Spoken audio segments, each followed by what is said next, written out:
Netcasts you love. From people you trust. This is Twit. I have to admit it. For the last few years, I've used an Android phone and sung Android's praises. I said Android had better features, it was more powerful, there were things I could do with an Android phone I just couldn't do with an iPhone. And then, sigh, I got the new iPhone 6s Plus. Yes, it's pink. Not that there's anything wrong with that. Actually, I really like this pink. You ought to look at it in the store. It doesn't do it justice to see it on camera or to see the stills that Apple put out, which really do look pink. It's a more shimmery, kind of coppery gold. I really like it. And man, I know Apple says this every year, but it's really true. This is the best iPhone ever. Just gorgeous. First of all, very thin, very light. As I said, this is the Plus version, 5.7 inches, 1080p screen. Sure, I've had higher resolution, more DPI on Android, but one thing this phone gives you that Android just doesn't seem to be able to, all-day battery life. I've been using this thing like crazy.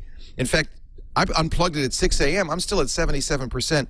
Since I got this phone on Friday, almost a week ago, I haven't gone to bed with less than 40% left on the phone. I like that margin. It means that I can use the phone, go to dinner, go to a show, take a walk, and not have to worry about charging it. Now, the Android phones solve that problem with fast charging. Apple hasn't quite figured that out. In fact, this is a pretty slow-to-charge device, so you really are going to want to get to the end of the day before you plug it in. It takes a few hours, but before you wake up, you'll have a fully charged iPhone. Some of the new features of the iPhone really mean it's more than just kind of the S version.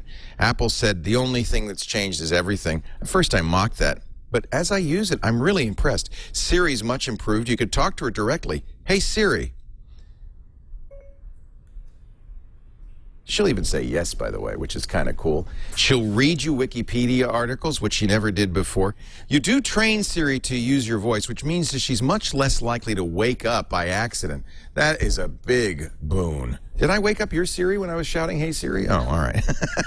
I'm sorry about that if I did. There's other new features that I really like. The 3D touch. I was very skeptical. I've used Force Touch on the watch and on some of the MacBooks, and I found it difficult to understand what it was going to do, hard to predict what the results would be. I turn it off because it just gets in the way.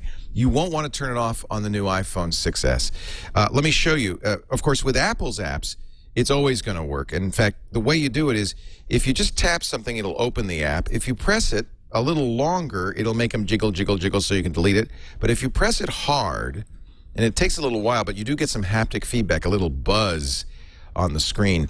You'll get a pop-up menu, kind of like a right-click context-sensitive menu that gives you up to 4 of the most used commands. So this is the camera, and it says take a photo, record a slow-mo, record video, or take a selfie.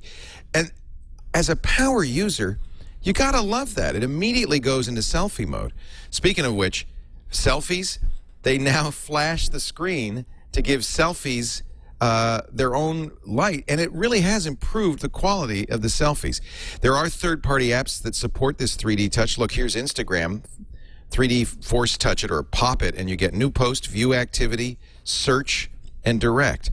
I think that's a great feature. I hope more companies will support this in their icons. Let me turn the screen brightness down a little bit so you can see it better.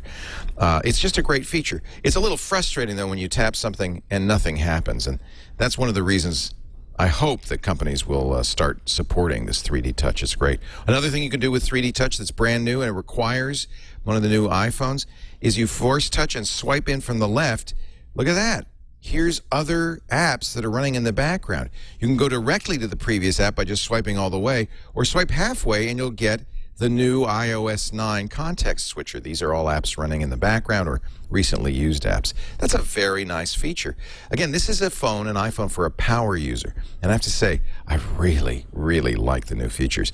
Gotta love the live photos as well in the camera.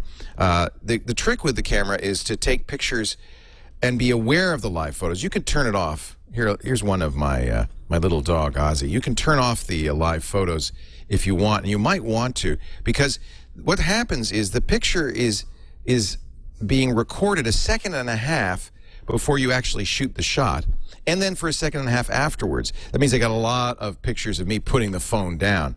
But if you remember that it's on, here's what I think is a great picture of Ozzy with his head out the window. But then when I 3D touch it, it comes alive with video and audio.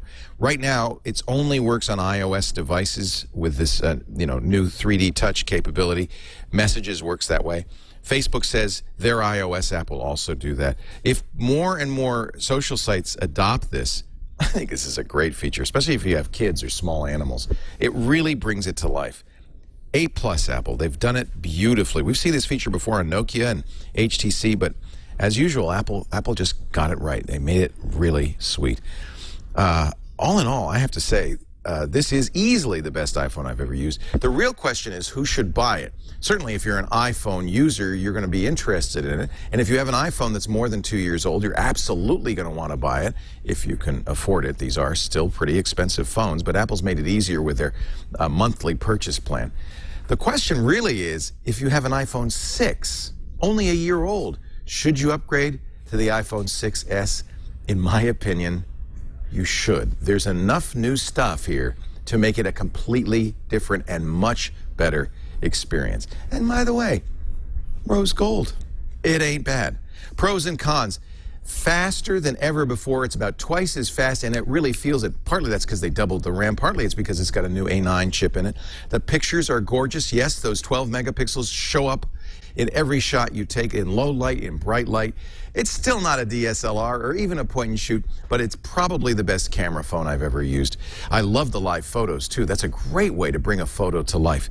Many of the 3D touch features add power, make it easier for somebody who knows what they're doing to use it faster. And I think people will discover it and embrace it. It's not just for power users. Once you learn how to use it, you're going to probably use it all the time. On the negative side, it is a really expensive phone. This is the most expensive one you can get, the 6S Plus, the big screen, with 128 gigs of storage, almost $1,000. It takes your breath away. You can save by doing the monthly plan or getting a smaller phone and less storage. Probably 64 gigs is enough for anybody. Stay away from the 16 gig model. That's just not enough. So 64 gigs, rose gold. I gotta say, this is a buy. I'm Leo Laporte.